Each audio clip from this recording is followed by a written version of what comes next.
thing about emotion, I break this down as it's literally energy in motion. Okay. That's And good. that's fuel. So your emotions are the fuel that you create with.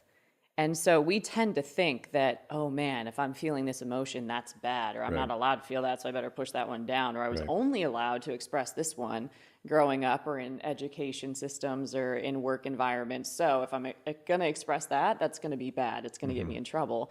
But that's not true. So it's literally just neutral. It's energy that's in motion. And if you don't want that emotion to kind of go rogue or go wild, you can also change the emotion. So when you think of being a high capacity person, there's just some people that you can see them.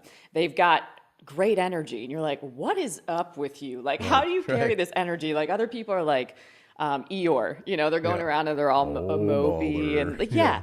yeah. They're always venting or making excuses about something, but there's just these high energy people and you're like, to some degree, you're like, are you acting? Like, what's happening Yeah. here that your This can't energy be is real. right? Yeah. But it is real. And so, what's different about those people is they've trained emotions. So, a lot of people talk about emotional intelligence, and that's just being aware of your emotions in general. Yeah. Okay.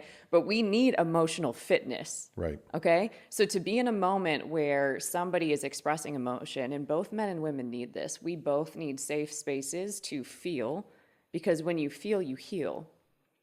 So emotions are telling you what's actually happening inside your heart. That's what they do. They expose what's in your heart. And if they're coming up, they're important, they're valuable. Now, you don't have to stay in them, but you can recognize them just like a thought. What is this energy going to help me do, or why is it coming up? So if you're driving a car, you've got all the signals on, right? If your tire pressure light comes on, that's indicating something for you, right? If your check engine light comes on, you're like, ooh, That's right. probably shouldn't go too much further with that one, Right. right? So anger, joy, sadness, grief, like these are emotions. And there's actually an emotions wheel. I just challenge people to Google this because I just looked at it. Yeah. you'll see that we only live in like two.